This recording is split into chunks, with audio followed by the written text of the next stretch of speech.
Agora no seu rádio. JD1 no ar. As principais notícias do estado, do Brasil e do mundo. JD1 no ar. JD1 no ar. Apresentação Wesley Paiva. Apoio Senar MS. Transformando vidas. Olá, a partir de agora aqui no seu rádio tem o JD1 no ar, comigo Wesley Paiva, apresentando as principais notícias aqui do estado, do Brasil e do mundo. Em parceria com 32 emissoras de rádios FM em Mato Grosso do Sul, o JD1 no ar tem o apoio do Senar MS. E vamos conferir os destaques desta quinta-feira, dia 29 de fevereiro. Destaques do dia.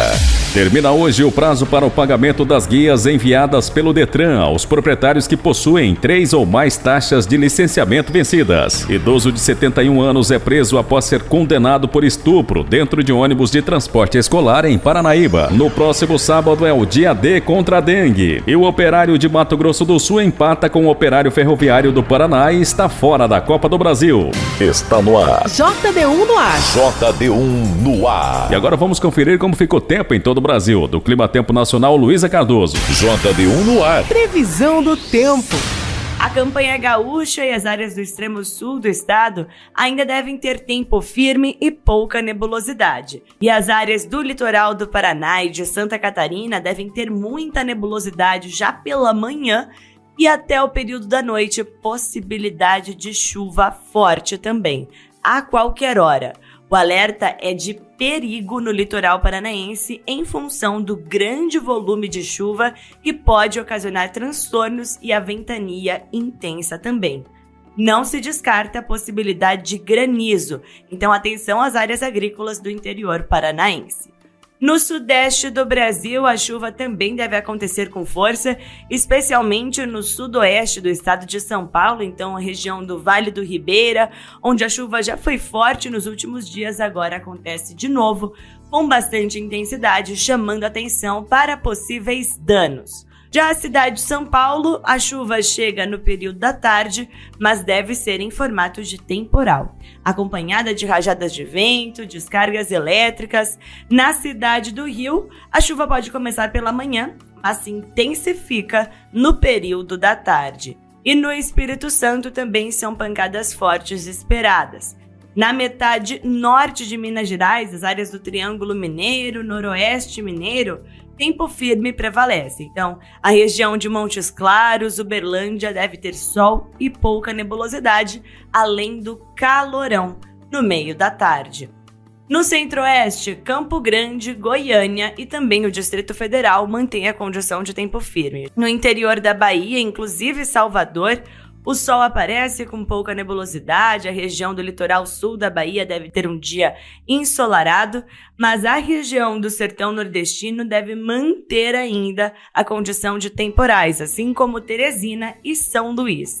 Ainda é a Zecite que atua sobre essas áreas e na costa norte do Nordeste, então o litoral do Maranhão, Piauí e Ceará, ainda teremos muita nebulosidade no decorrer da quinta-feira, com chance de chuva a qualquer hora e com alto volume acumulado.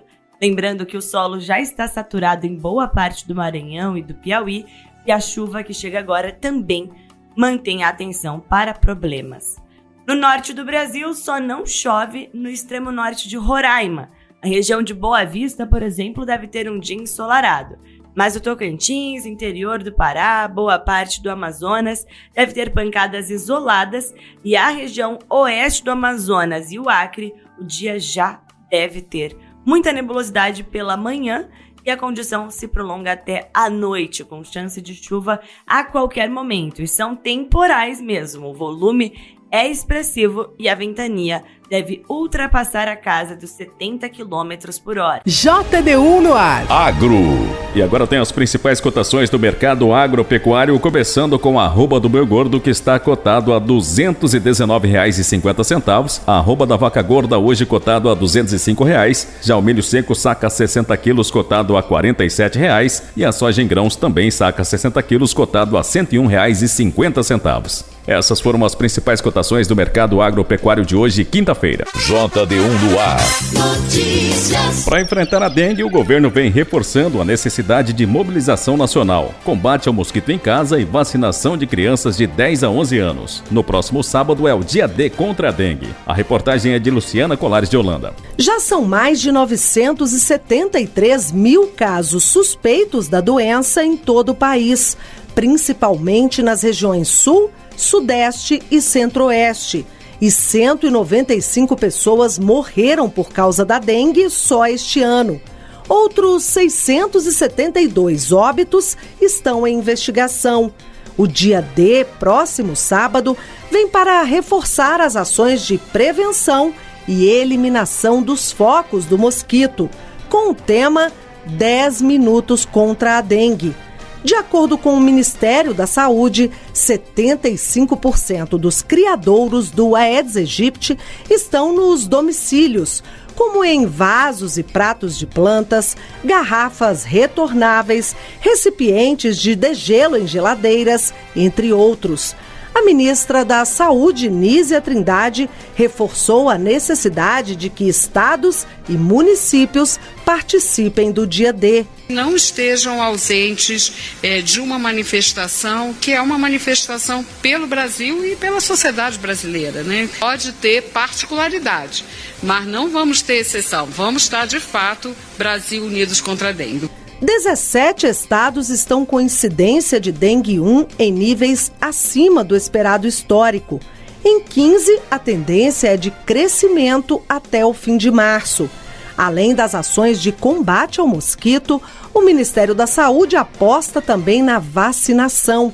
E no dia D também haverá imunização para as crianças de 10 e 11 anos nos estados com a maior incidência de dengue. Em caso de febre, dor de cabeça, dores atrás dos olhos ou no corpo, náuseas e manchas na pele, a orientação é procurar uma unidade básica de saúde e não usar medicamentos sem a orientação de um médico. Reportagem Luciana Colares de Holanda. Quer saber como duas letrinhas viram notícias no seu WhatsApp? Facinho, facinho. É só mandar um simples oi para o JD1 981 35 98 88. Nossa, até o nome não é fácil de lembrar. Cadastre 981 35 98 88 no seu WhatsApp e escreva apenas Oi. As principais notícias de Mato Grosso do Sul, do Brasil e do mundo vem aí. Na palma da sua mão. Deu oi, virou notícia. JD1Noticias.com JD1Noticias.com JD1Noticias.com. A notícia no seu celular. E agora da nossa central de jornalismo, a repórter Sara Chaves tem mais notícias que estão no portal JD1. Olá, ouvintes do JD1 no ar. Termina nesta quinta-feira o prazo para o pagamento das guias enviadas pelo Detran aos proprietários de veículos que possuem 3 ou mais taxas de licenciamento vencidas. O cidadão pode pagar o valor integral das taxas de licenciamento vencidas pelo aplicativo do Detran no próprio celular ou pode ir até uma agência do Detran e fazer o parcelamento em até 12 vezes no cartão. Se fizer o parcelamento direto no guichê de atendimento, o débito é baixado em poucos minutos e o cidadão já sai da agência com o CRLV, que é o Certificado de Registro e Licenciamento de Veículo, em mãos. Para os devedores que não receberam a notificação, a legislação prevê a publicação dos nomes no Diário Oficial do Estado e prazo de mais de 30 dias para regularização do licenciamento vencido. Saiba mais no site do detran.ms.gov.br. Uma jovem de 23 anos foi baleada dentro de um pesqueiro no distrito de Piraputanga, na cidade de Aquidauana, na tarde de terça-feira, enquanto aproveitava o local junto com o marido. A mulher saiu do pesqueiro local para ver o filho, que estava dormindo em casa nas proximidades. Enquanto se deslocava, ela percebeu o atirador saindo do mato, já armado com uma espingarda e com uma roupa camuflada do exército. Ele disparou contra a vítima e só acertou ela na perna. Ela gritou por socorro e quando o marido foi ajudar, ele também foi alvo de disparos, mas não foi atingido. A vítima foi socorrida e encaminhada para o Hospital Regional de Aquidauana e não sabe dizer quem pode ter atirado contra ela.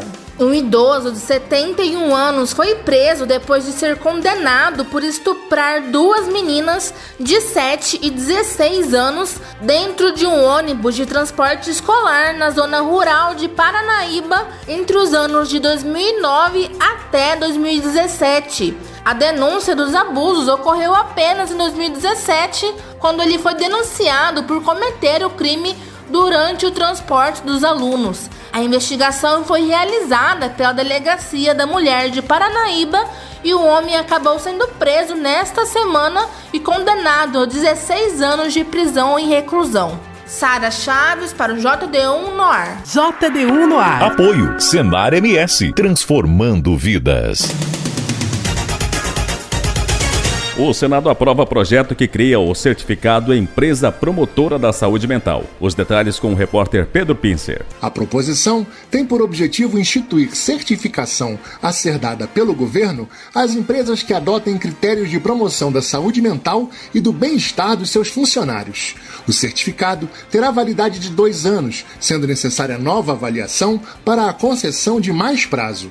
Para a relatora, senadora Jussara Lima, do PSD do Piauí, o certificado reverterá em melhoria da imagem das empresas perante os seus parceiros, consumidores e colaboradores, além de contribuir para os esforços do país na promoção da saúde mental e do bem-estar. Reforçando a importância do tema, a própria ONU recentemente lançou estratégia para incrementar o bem-estar psicológico de seus funcionários e colaboradores. Nesse contexto, a proposição veicula estratégia que premia o comportamento das empresas, incentivando seu engajamento voluntário na promoção da saúde mental e do bem-estar. O texto segue agora para a sanção presidencial. JD1 no ar. JD1 no ar. Na reunião de ministros de Finanças e presidentes de bancos centrais do G20, o financiamento do combate à fome e das mudanças climáticas também foi tema levantado pelo Brasil. A reportagem é de Lorena Pacheco. Na primeira reunião de ministros de Finanças e presidentes de bancos centrais do G20,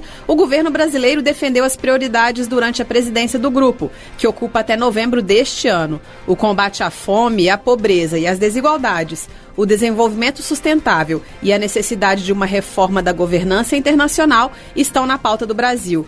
O G20 é o grupo das 19 maiores economias do mundo, mais a União Europeia e a União Africana. Em discurso na abertura do evento, o ministro da Fazenda, Fernando Haddad, falou sobre a necessidade de se debater a taxação de grandes riquezas como parte do caminho para atingir esses objetivos. Precisamos fazer com que os bilionários do mundo paguem sua justa contribuição e impostos. Além de buscar avançar nas negociações em andamento na OCDE e na ONU, acreditamos que uma tributação mínima global sobre a riqueza poderá constituir um terceiro pilar para a cooperação tributária internacional. A crise climática também é tema de discussão, já que os países mais pobres sofrem com os custos ambientais do desenvolvimento econômico mundial. Segundo o ministro Haddad, o combate à pobreza deve ser um esforço global, com a participação dos países ricos.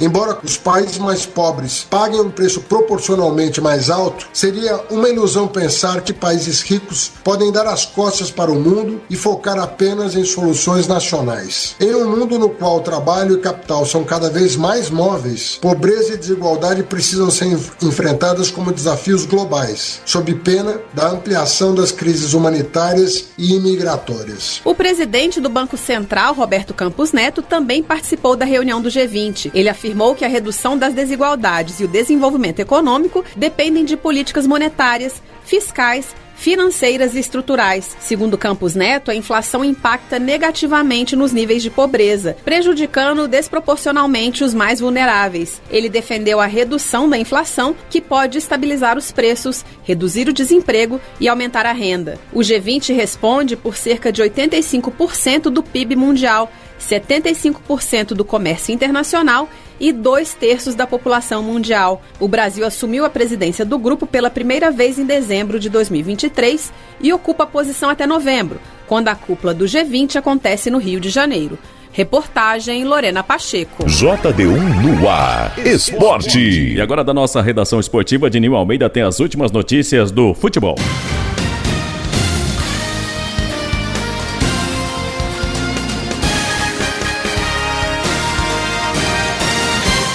Copa do Brasil. Operário de Mato Grosso do Sul não repete a façanha contra o Xará e está fora da Copa do Brasil. Um ano depois da classificação histórica do Operário para a segunda fase da Copa do Brasil, a história parecia se repetir em 2024. Mesmo adversário, mesmo estádio, mas desta vez o Galo não bicou. O fantasma paranaense também não assustou. Só jogou com o regulamento embaixo do braço, o que foi suficiente.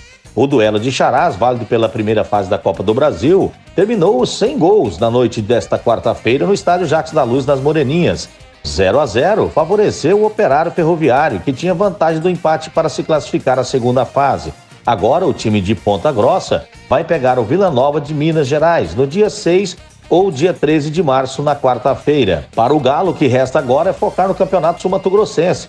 Já classificado para as quartas de final do estadual, o Operário vai enfrentar o Costa Rica no próximo domingo, às 15 horas, no Estádio Laertão, pela 9ª rodada da primeira fase. Nos outros jogos, o Olaria perdeu para o São Bernardo por 1-0. O Maringá eliminou o América por 2-0. Maranhão perdeu para o Ferroviário por 2-1. O Murici venceu o Confiança por 2-1. Nova Iguaçu 8, Itabuna 2, Petrolina 3, Cascavel 2, Asa 0, Internacional 2, Gás 0, Brusque 1, Vila Nova 1, Aparecidense 0, Portuguesa Santista 0, Caxias 1, Água Santa 2, Jacuipense 0, Humaitá 1, Sampaio Correia 1, Esporte 4, Trem 0, Operário de Várzea Grande 0, Criciúma 0. E hoje tem Ji-Paraná enfrentando o Paysandu. Resultados da Copa Ouro Feminina da CONCACAF. Canadá 3, Costa Rica 0, Paraguai 3, El Salvador 3, Brasil 5, Panamá 0. Copa Verde. Com goleada, União de Mato Grosso eliminou Costa Rica e vai às oitavas da Copa Verde. Com a goleada em cima do Costa Rica, União Mato Grosso avançou às oitavas de final da Copa Verde. O time mato-grossense venceu a Cobra do Norte por 4-0 na noite de ontem, no estádio Lutero Lopes, em Rondonópolis, Mato Grosso, pela primeira fase da competição. Enquanto o CREC dá adeus à Copa Verde, o Colorado enfrenta o atual campeão Goiás na próxima fase. No dia 6 ou 13 de março, também o jogo único. A Copa Verde reúne clubes do estado das regiões Norte e Centro-Oeste, além do Espírito Santo, e garante ao campeão lugar na terceira fase da Copa do Brasil em 2025, com cota garantida de R$2.200.000. Recopa Sul-Americana, Fluminense e LDU, hoje às 20h30. Fluminense e LDU decidem a Recopa Sul-Americana nesta quinta-feira, às 20h30, horário de Mato Grosso do Sul, no Maracanã, no torneio que reúne os campeões da Conmebol Libertadores e da Sul-Americana de 2023. Por ter perdido o primeiro jogo por 1-0 na altitude, o Fluminense precisa repetir o placar para levar a decisão da Recopa para a prorrogação, ou vencer por 2 ou mais gols para ficar com o título. A LDU fica com o título em caso de empate ou vitória. Campeão da Libertadores, o Fluminense conquistou o torneio após vencer o Boca Juniors por 2-1 na final no Maracanã. Foi o primeiro título do tricolor na competição. Já a LDU está presente por ter conquistado a Sul-Americana, onde venceu Fortaleza. Foi o segundo título dos equatorianos no torneio. Fluminense e LDU são rivais continentais e, com a decisão, atingem um feito histórico na América do Sul. Travarão a final mais vezes disputada na história do futebol sul-americano. São 3: Conmebol Libertadores de 2008, Copa Sul-Americana de 2009 e agora a Recopa Sul-Americana de 2024. Resultados da noite de ontem: Taça Libertadores da América. Nacional do Uruguai 2, Puerto Cabello 0, Botafogo 6, Aurora 0, Atlético Nacional 0, Nacional do Paraguai 3. E hoje tem El Nacional enfrentando o Esportivo Trinidense às 18h, Colo-Colo enfrenta o Godoy Cruz às 20h30, horário de Mato Grosso do Sul. Campeonato Paulista, quinta rodada, jogo atrasado, Portuguesa 0, Palmeiras 2, Inter de Limeira 0, São Paulo 3. Campeonato Sul-Mato-Grossense, hoje tem Náutico e Portuguesa às 18h, horário de Mato Grosso do Sul. Eu sou o Dininho Almeida e esses foram os destaques esportivos do JD1 no ar. JD1 no ar, direto de Brasília. Os deputados aprovaram regime de urgência para 8 projetos, como isenção do imposto de renda para quem ganha até 2 salários mínimos e mais rigor para empresas de criptomoedas. Os detalhes na reportagem de Antônio Vital. O plenário da Câmara aprovou regime de urgência para 8 projetos, entre os quais o que atualiza a faixa de isenção do imposto de renda para quem ganha até 2 salários mínimos e o que torna mais rigorosas as regras de funcionamento de empresas que comercializam criptomoedas. Com o regime de urgência, os projetos podem ser votados diretamente no plenário, sem passar pelas comissões da Câmara. O projeto relativo ao imposto de renda isenta do pagamento as pessoas que ganham até R$ 2.824, o equivalente a 2 salários mínimos. O texto é igual ao de uma medida provisória publicada em 7 de fevereiro que já está em vigor. De acordo com o autor da proposta, o líder do governo, o deputado José Guimarães, do PT do Ceará, o regime de urgência para o projeto faz parte de um acordo para que a isenção seja aprovada antes de a MP perder a validade. Mas a proposta foi criticada pela oposição, como disse o deputado Kim Kataguiri, do União de São Paulo. O que a gente vê aqui agora em pauta, o projeto do deputado Zé Guimarães, é a consolidação do estelionato eleitoral do presidente Lula. Porque em campanha ele prometeu que daria a isenção do imposto de renda para até quem ganha R$5 mil. E agora manda a medida provisória estabelecendo para 2 salários mínimos. O deputado Lindbergh Farias, do PT do Rio de Janeiro, disse que a faixa de isenção para quem ganha até R$5 mil será alcançada até o final do mandato do presidente Lula. O presidente Lula se comprometeu a ter isenção total até R$5 mil no final do governo. E já fez 2 salários mínimos. Sabe por que a renda dos trabalhadores brasileiros aumentou 7% no ano passado? Porque, ao contrário dos governos anteriores, voltou a política de valorização do salário mínimo. A inflação caiu. E essa medida de isentar até 2 salários mínimos foi uma medida fundamental. Outro projeto que ganhou regime de urgência é o que aumenta o rigor para o funcionamento de empresas que investem em criptomoedas. A proposta obriga que as transferências de dinheiro entre os investidores e as empresas sejam feitas por meio de contas individuais e não por meio de contas que reúnem os valores de todos os investidores, conhecidas como contas ônibus. A proposta, além disso, prevê a chamada segregação de valores entre os investidores e empresas.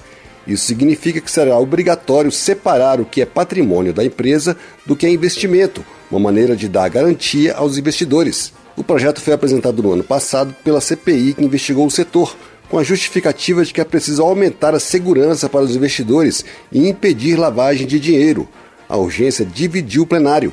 O deputado Áureo Ribeiro, do Solidariedade do Rio de Janeiro, que presidiu a CPI, defendeu a proposta. Nós temos no Brasil mais de 4 milhões de pessoas lesadas, que perderam recursos porque investiram em criptomoedas sem a garantia necessária desse investimento. E é necessário que o Brasil avance nessa legislação de segregar o patrimônio, separando o que é dinheiro dos clientes do que é dinheiro das corretoras. Nós queremos que as corretoras de criptoativos tenham também a segregação patrimonial para garantir os recursos dos seus clientes. Já o deputado Gilson Marques, do Novo de Santa Catarina, criticou o projeto. Segundo ele, a regulamentação é desnecessária. É óbvio que ninguém gosta, ninguém deseja que os crimes sejam praticados. Mas os crimes que ele se refere, já existe tipificação penal. Fraude, estelionato são considerados crimes. O Bitcoin não é criminoso, a criptomoeda não é criminoso. Agora, o agente utilizando da criptomoeda, é óbvio que ele tem que ser criminalizado. Segregação, isso é um regulamento que inclusive pode ser feito pelo Banco Central e não precisa de uma autorização legal. Outro projeto que teve regime de urgência aprovado é o que impede o penhor de veículo adaptado de pessoa com deficiência para quitar dívida financeira. Também ganhou regime de urgência o projeto que permite a distribuição de água por meio de carros-pipa na região do semiárido nordestino afetada pela seca, não apenas na zona rural, mas também nas cidades. De Brasília, Antônio Vital. Termina aqui o JD1 no ar de hoje, quinta-feira, dia 29 de fevereiro de 2024. Com a apresentação de Wesley Paiva, o JD1 no ar é uma iniciativa do JD1 Notícias em parceria com 32 emissoras de rádios FM em Mato Grosso do Sul e conta com o apoio do Senar MS Transformando Vidas. Para você ouvir novamente essa edição em podcast ou ainda acompanhar outras notícias do estado, do Brasil e do mundo, acesse o nosso portal www.jd1noticias.com. Uma ótima quinta a todos e até amanhã. Você ouviu? As principais notícias do estado, do Brasil e do mundo. JD1 no ar. Apoio Senar MS, transformando vidas.